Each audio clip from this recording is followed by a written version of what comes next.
पंच सरपंच संघ के आह्वान पर 11 सूत्री मांगों के समर्थन में एक दिवसीय धरना प्रदर्शन का आयोजन। बिहार प्रदेश पंच सरपंच संघ के आह्वान पर 11 सूत्री मांगों के समर्थन में केनगर प्रखंड के पंच व सरपंच संघ ने प्रखंड कार्यालय परिसर में एक दिवसीय धरना प्रदर्शन का आयोजन किया। धरना प्रदर्शन की अध्यक्षता सरपंच संघ के प्रखंड अध्यक्ष जावेद अशरफ ने किया। धरना प्रदर्शन को संबोधित करते हुए प्रखंड अध्यक्ष जावेद अशरफ ने कहा कि सरपंच संघ के द्वारा 11 सूत्री मांगों में सरपंच को मजिस्ट्रेट का अधिकार प्रदान करते हुए सभी सरपंच को पुलिस, चौकीदार व प्रहरी की नियुक्ति की जाए। सरपंच को वेतन भत्ता, स्वास्थ्य सुरक्षा व बीमा समेत वर्ष 2006 से सरपंच पंच को पेंशन दिया जाए। एमएलसी चुनाव के दौरान सरपंच व पंच को मतदाता बनाते हुए मतदान करने का अधिकार दिया जाए। ग्राम कचहरी वर्ष 2007 की धारा 90 से लेकर 122 का अनुपालन में पुलिस प्रशासन का हस्तक्षेप बंद कराया जाए। ग्राम कचहरी के फैसले में न्यायालय का सहयोग कराया जाए। सरपंच को पंचायत के विकास कार्य की समीक्षा व योजना की जांच करने का अधिकार दिया जाए। सभी जनप्रतिनिधि की सुरक्षा व्यवस्था मुहैया कराया जाए सहित 11 सूत्री मांग शामिल है।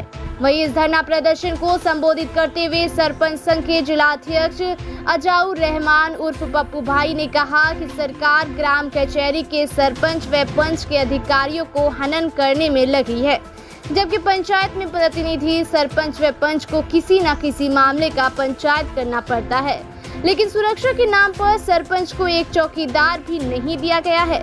प्रदर्शन के माध्यम से आह्वान करते हैं कि संघ द्वारा 11 सूत्री मांग को पूरा नहीं किया गया तो इसी तरह राज्य सरकार के खिलाफ धरना प्रदर्शन जारी रहेगा। साथ ही उन्होंने कहा कि बिहार प्रदेश पंच सरपंच संघ के अध्यक्ष अमोद कुमार निराला के आह्वान पर पूरे प्रदेश के 534 प्रखंडों में एक दिवसीय धरना प्रदर्शन का आयोजन किया जा रहा है। यह धरना प्रदर्शन 11 बजे दिन से लेकर 4 बजे शाम तक प्रखंड मुख्यालयों पर किया गया है। राज्य सरकार हम सरपंचों एवं पंचों को कमजोर न समझे और हमारा हक हम सभी को लोगों को प्रदान करे, नहीं तो सरकार को हम लोग आगाह करना चाहते हैं। ये तो आगाज है और अंजाम अभी बाकी है। ये लड़ाई एक सरपंच या फिर एक पंच की नहीं है, ये पूरे प्रदेश के सरपंच पंच के स्वाभिमान की लड़ाई है, क्योंकि एक मुखिया के लिए जितनी जनता जनार्दन ने वोट देकर मुखिया बनाती है, उतनी ही जनता जनार्दन हम सरपंच को अपना बहुमूल्य वोट देकर जिताती है। तो फिर सरकार हम लोगों के साथ भेदभाव क्यों कर रही है, जबकि पंचायती राज विभाग में हम लोगों के अधिकार को विस्तार से दर्शाया गया है। हमारी मांग को बिहार सरकार द्वारा जल्द से जल्द पूरा करे, नहीं तो हम लोग 2 अक्टूबर को महात्मा गांधी के जयंती पर हम लोग न्याय यात्रा पर निकलेंगे और हर जिले में सभा करते हुए पटना पहुंचेंगे और सामूहिक तौर पर सभी पंच सरपंच माननीय राज्यपाल को इस्तीफा सौंपेंगे। धरना प्रदर्शन के उपरांत वीडियो आशीष कुमार और बीपीआरओ शेखर कुमार को 11 सूत्री मांगों के समर्थन का एक ज्ञापन सौंपा गया। आइए देखते हैं इस खबर में। आज 5 सितंबर 2023 को हम लोग राज्यव्यापी एक दिवसीय धरना प्रदर्शन पंच सरपंच ग्राम कचहरी सचिव एवं न्याय मित्र के द्वारा हम लोग सरकार से 11 सूत्री मांगों को लेकर दे रहे हैं और हमारी सरकार से निवेदन है कि हमारी मांगों को अविलंब पूरी की जाए और हमारी मांगों को, हमारी परेशानी को मजबूरी नहीं समझे। हम अपना हक की लड़ाई लड़ रहे हैं और सरकार से हम लोग अनुरोध कर रहे हैं। हम हमेशा सरकार से कदम से कदम मिलाकर सरपंच पंच चला है। हम लोग 80% मामला जो गांव में होता है उसको सुलझाते हैं, उसका भार प्रशासन पर, कोर्ट पर नहीं आने देते हैं। और जिस तरह हम लोग 24 घंटा जन के सेवा में लगे रहते हैं, जनता से संपर्क में लगे रहते हैं, सिर्फ सरकार के लिए ही हम लोग लगे रहते हैं और अपनी जनता के लिए, और हमारे साथ अनदेखी किया जाता है। सबसे पहले तो हमारी सुरक्षा का कोई उपाय सरकार नहीं किया है, हमारी ग्राम कचहरी को सुचारू रूप नहीं किया है, हमारे पास चौकीदार नहीं है, ग्राम कचहरी प्रहरी नहीं है, बहुत पंचायत में सचिव नहीं है, न्याय मित्र नहीं है, हम लोगों का मानदेय को नहीं बढ़ाया गया है, जो इलेक्शन टाइम में हमारे साथ वादा किया गया था उसको पूरा नहीं किया गया है। इसलिए हमारी 11 सूत्री मांगों को लेकर आज हम प्रखंड विकास पदाधिकारी, प्रखंड पंचायती राज पदाधिकारी को सौंपेंगे और अनुरोध करेंगे कि हमारी मांगों को पूरी की जाए। और ख़ास करके हम अपने जनप्रतिनिधि जो हमारे क्षेत्र के विधायक हैं, मंत्री महोदय हैं, हमारे क्षेत्र के एमपी साहब हैं, उनसे अनुरोध करेंगे कि आप लोग आज तक कभी सरपंच पंच पर ध्यान नहीं दिए हैं, इस बार ध्यान दें और हम लोग हमेशा आपके साथ रहते हैं और हमेशा साथ देंगे। हम लोग जनता के सुख दुख का साथी हैं और हम लोग को इग्नोर नहीं करें, हम लोग को अनदेखी नहीं करें। अगर हम लोग का मांगों के समर्थन में आप साथ नहीं दीजिएगा तो हम भी आपके विरोध जोरदार लड़ाई लड़ने के लिए तैयार हैं। जावेद अशरफ, प्रखंड अध्यक्ष सरपंच संघ के नगर पूर्णिया। देखिए, प्रदेश पदाधिकारी के आह्वान पर आज पूरे बिहार के 534 प्रखंडों में एक साथ धरना प्रदर्शन किया जा रहा है। हम सभी के 11 सूत्री मांगों के लेकर हम लोगों ने पंचायती राज मंत्री मुरारी प्रसाद गौतम को 11 सूत्री मांग का ज्ञापन सौंपा था पटना जाके। उनके द्वारा आश्वासन दिया गया था कि बहुत जल्द पंच सरपंच कर्मी का जो मांगे हैं उनको पूरा किया जाएगा। तो अभी तक हम लोगों को लिखित रूप में कोई ऐसा आदेश नहीं मिला है, जिसके एवज में आज पूरे बिहार में एक साथ 4 बजे से लेकर 10 बजे तक धरना प्रदर्शन किया जा रहा है। 10 बजे से 4 बजे तक किया जा रहा है। सरकार को हम लोग बताना चाहते हैं कि हम लोगों के का जो मांग है 11 सूत्री मांग उनको पूरा करें, अन्यथा 2 अक्टूबर गांधी जयंती के दिन हम लोग पूर्वी चंपारण से सामूहिक रूप से रथ यात्रा निकालेंगे। पूरे बिहार के 38 जिला घूमने के बाद अगर हम लोगों का मांग पूरा नहीं होता है तो सामूहिक रूप से हम लोग माननीय राज्यपाल के समक्ष इस्तीफा पत्र सौंपेंगे। फिर हम लोग आने वाला समय में सरकार के द्वारा जो हम लोगों के साथ शौचालापन व्यवहार किया जा रहा है, फिर सरकार को अपने बारे में सोचना होगा। सरपंच पर उनको क्या जवाब देगी ये वक्त बताएगा। बाद में फोन करो। आज जो धरना प्रदर्शन पे ज्ञापन सौंपेंगे जो DPRO को, तो ज्ञापन में क्या 11 सूत्री मांग ही होगी कि और कुछ होगा? नहीं, हम लोगों का 11 सूत्री जो मांग पहले से है वही होगा। हम लोग खास तौर पर धरना प्रदर्शन अपने अपने प्रखंड में करने का मेन मकसद है कि यहाँ के जो सम्मानित जनप्रतिनिधि हैं, विधायक हैं, MP हैं, उन लोगों को हम लोगों का दुख दर्द में हिस्सा लेना चाहिए। उन लोगों को हम लोगों की बात को सुनना चाहिए, हम लोगों की मदद करनी चाहिए, ताकि हम ही समाज के लोग उन लोगों का मदद करते हैं। आप बताइए, जिस वोट से मुखिया और अन्य जनप्रतिनिधि जीत के आते हैं वही जनता के द्वारा हम लोगों को भी जिताया जाता है। आखिर हम लोगों के साथ शौचालापन व्यवहार क्यों? हम लोगों को सम्मान क्यों नहीं मिलता? हम लोग अपने सम्मान, हक और अधिकार की लड़ाई लड़ रहे हैं और सरकार हमारे हक और अधिकार का जो मांग है उनको पूरा करे, अन्यथा हम लोग सामूहिक रूप से इस्तीफा राज्यपाल को सौंपेंगे। मेरा नाम मोहम्मद अज़ाउर रहमान उर्फ पप्पू, सरपंच संघ जिला अध्यक्ष पूर्णिया।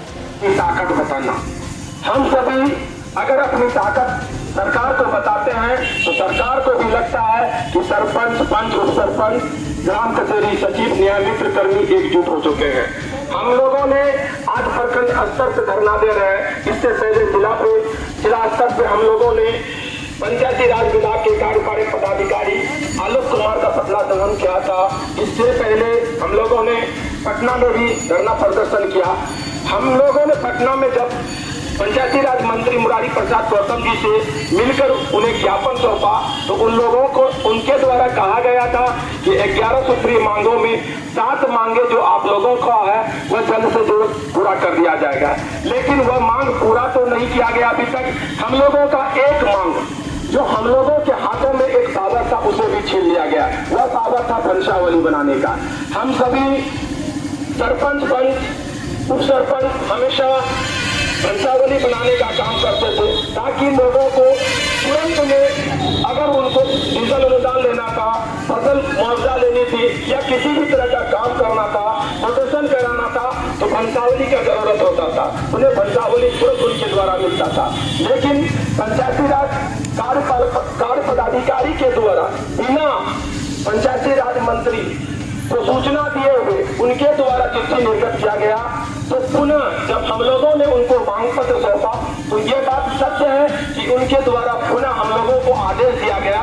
लेकिन वह आदेश किस प्रकार का दिया गया?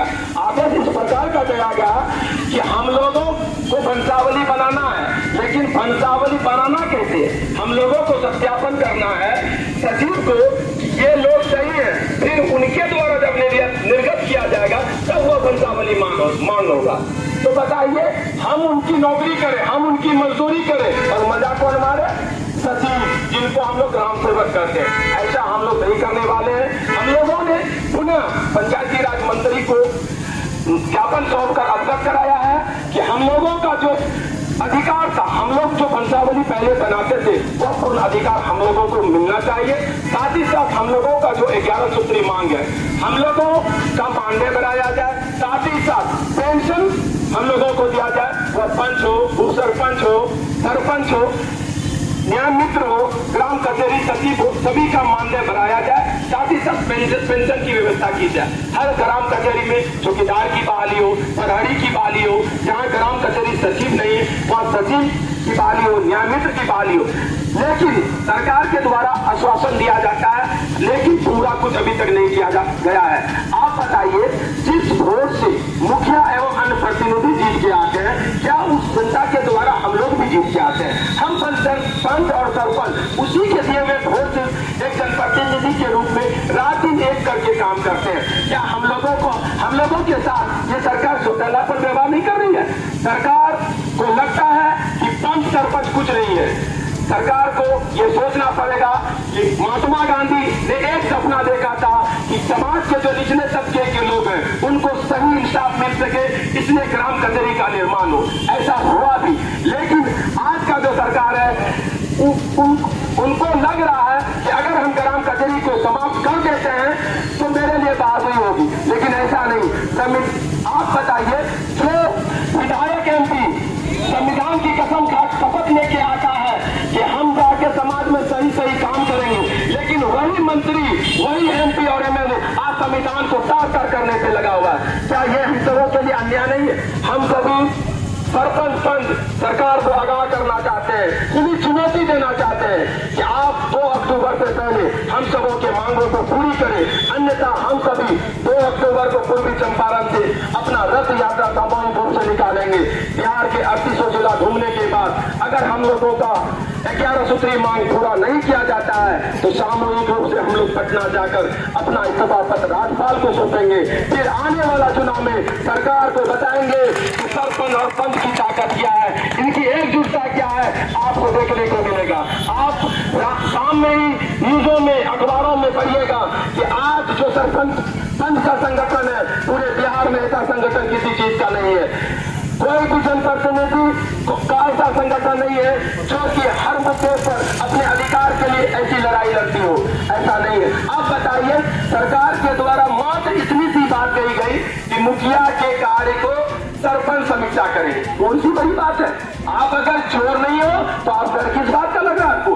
आप अगर चोर हो तो डरने की बात आपको। सरपंच समीक्षा करेगा, इससे लोगों के हित में, लोगों की भलाई होगी। आप इंदिरा आवास में ठगने का काम करते हो, वृद्धा पेंशन में ठगने का काम करते हो, रोड में लूट खसोट करते हो, इसी बात का डर है आपको कि पंच सरपंच समीक्षा करेंगे तो हमारी चोरी पकड़ा जाएगी। आपको इतना चुरचरीपन क्यों लग गया? आप इतना बौखला क्यों गए जो कुछ मुखिया लोग जाके पटना में धरना दिए हुए? मैं उन माननीय मुखिया जी से कहना चाहूंगा, अगर आप पटना में धरना दिए हुए हैं तो सबसे पहले आपको अपना पावर उप मुखिया को देना चाहिए, ताकि यहाँ के जनता जो आपको वोट देकर जिताई है उनका काम बाधित ना हो, उनका काम न रुके। लेकिन ऐसा कुछ नहीं, सरकार को उस और ध्यान नहीं जा रहा है। घूम फिर के सरकार को पंच सरपंच न्याय मित्र सचिव पे ध्यान जाती है। आप क्या चाहते हो कि आने वाला चुनाव से पहले मुखिया और सरपंच को सिर्फ लड़ा के लॉलीपॉप दिखा के चुनाव निकलवा लें? ऐसा नहीं होने वाला है। अगर चुनाव से पहले, खासकर 2 अक्टूबर से पहले सरपंच पंच का अधिकार की बात जो 11 सूत्री मांग सौंपा गया है, अगर इसको आप लोगों आपके द्वारा पूरा नहीं किया जाता है तो ईट से ईट ये पंच सरपंच करने बजा देगा आपको दिखा देगा कि सरपंच पंच की ताकत क्या है। हम आपसे पूछना चाहते हैं, बताइए, आज कोई मामला होता है, कुछ लोग जो गांव के दलाल हैं वो उसे लेके थाना चले जाते हैं, कोर्ट में कहा जाता है, कोर्ट में जनता दरबार लगता है, लोक अदालत। उनके पास अगर कोई मामला जाता है जो ग्राम कचहरी के अंतर्गत हो तो वो पंचायत भेजा जाता है। क्यों? ताकि इसका निष्पादन पंच सरपंच मिलकर करे और जल्द से जल्द ये मामला समाप्त हो जाए। लेकिन थाने में क्या होता है, अगर आप कोई छोटी से छोटी गलती कर दिए हैं, अगर थाना पहुंच गए, उनको अपने स्तर का केस बनाया जाता है ताकि उनसे मोटी रकम खा जाए। अगर ऐसा नहीं करेगा तो मोटी रकम उसे मिलेगा कहां से? वह करेंगे क्या, एक आवेदन लेंगे, तुरंत समय भी नहीं लगता है। जो आवेदन करता, आवेदन दिया है, वो अपना घर भी नहीं पहुंचता है, जांच करने वाला पदाधिकारी उनके घर पे पहुंच जाता है। क्या किए थे, क्या हुआ था, कैसे हुआ था, ताकि उन्हें माल मिल जाए। उन्हें इस प्रकार डराया जाता है। लोग पढ़े लिखे कम है, बेवकूफ टाइप के बहुत सारे लोग अभी भी हैं हमारे समाज में, जो लोग कानून को नहीं समझते हैं, उनकी बातों में आ जाते हैं। वो अपना बकरी खस्सी जमीन जगह ब्याज पे उठा के पैसा उनको देते हैं। इनसे खाने वाले को सीखनी चाहिए कि सरपंच पंच जब बनाया है, ये कानून है, ये कानून जो मेरा अधिकार है, तो हम लोग पंचायती राज विभाग में हम लोगों का अधिकार विस्तार से दिया हुआ है कि हम लोगों का अधिकार है। ये थाने वाले को समझ में नहीं आता है कि थाने में एक जनप्रतिनिधि का सम्मान कैसे होता है। आप थाना चले जाइए, उसी जगह मुखिया आकर चले जाएगा, तो मुखिया को कुर्सी दिया जाता है, सरपंच को पूछा नहीं जाता है कि आप कुर्सी पे बैठ के या नहीं बैठ के। क्यों? क्योंकि सरपंच उसकी दलाली नहीं करेगा, सरपंच उसे घूस नहीं देगा, सरपंच जनता का जो ठगा हुआ पैसा ला के उसे नहीं पहुंचाएगा। लेकिन माननीय मुखिया जी के द्वारा उनको सब चीज दिया जाता है, तो उनको कुर्सी दिया जाता है। आप अंचल चले आइए, अभी देखिए अंचल का हाल क्या है। आप बताइए, जिस लाल कार्ड का कहीं मोटेशन होता है, बताइए लाल कार्ड का मोटेशन होता है कितने लोगों के नाम से होता है? एक जमीन का 10 आदमी के नाम से मोटेशन होता है। आप गए रसीद कटाने, उसी जमीन का आपका रसीद कट गया, हम गए रसीद कटाने, मेरा भी कट गया, वो गया उसका भी कट गया। आप सही पेपर लेके जाइए ब्लॉक में, तो कर्मचारी आपको कहेगा नहीं ये कागज आपका गलत, हम आपका असल जांच करेंगे। लेकिन जो लोग घूस देते हैं, पैसा देते हैं मोटी रकम, उनका घर बैठे मोटेशन हो जाता है रसीद काट के दिए। यही है, यही सरकार की नीति है सरपंचों के साथ तला पर व्यवहार। हम आगाह करना चाहते हैं इस मंच के माध्यम से अंचल के लोगों को, अंचल के कर्मचारियों को, थाने के और जिला के पदाधिकारियों को सचेत हो जाए। हम सब अब जाग चुके हैं, अब हम लोग सोए भी नहीं है। अगर हम लोगों के मान सम्मान के साथ खिलवाड़ किया गया तो हम लोग ईंट से ईंट बजाने का काम करेंगे। अभी हमारे कुछ भाई बता रहे थे कि किसी को साथ पकड़ के कोई मामला में या जयनगर थाना लाया गया था, थाना अध्यक्ष के द्वारा उसे रात में छोड़ दिया गया। आखिर क्या आपने देखा उसे छोड़ दिया?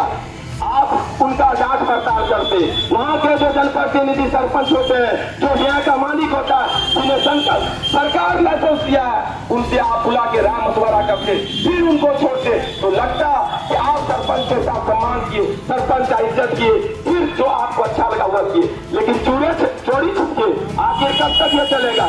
ऐसा अब नहीं चलने वाला है। आप बताइए, एक कर्मचारी जिन्हें सरकार नौकरी दी हुई है, एक कर्मचारी के पीछे 10 दलाल होता है। कर्मचारी को पूछिएगा फोन करके, भाई ये काम कैसे हो गया, जबकि ये मोटेशन जो आप किए गलत था, बोलेगा हम नहीं किए। अब चल जाइए अंचल पदाधिकारी के पास, उनसे पूछिएगा सर ये कैसे, हम उस पर जांच करवाते। कब तक सर जांच करवाइएगा?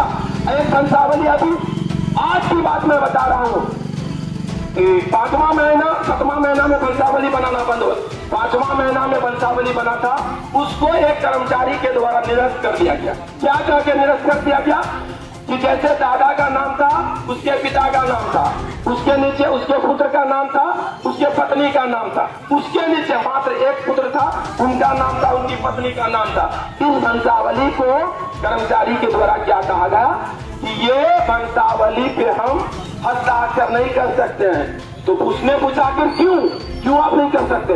तो बोला आपको पारिवारिक सूची बनाना होगा। तो वो कैसे बनाना होगा? तो उन्होंने बना के दिया वही वंशावली जैसे आप बनाए थे सरपंच साहब। कैसे बनाया?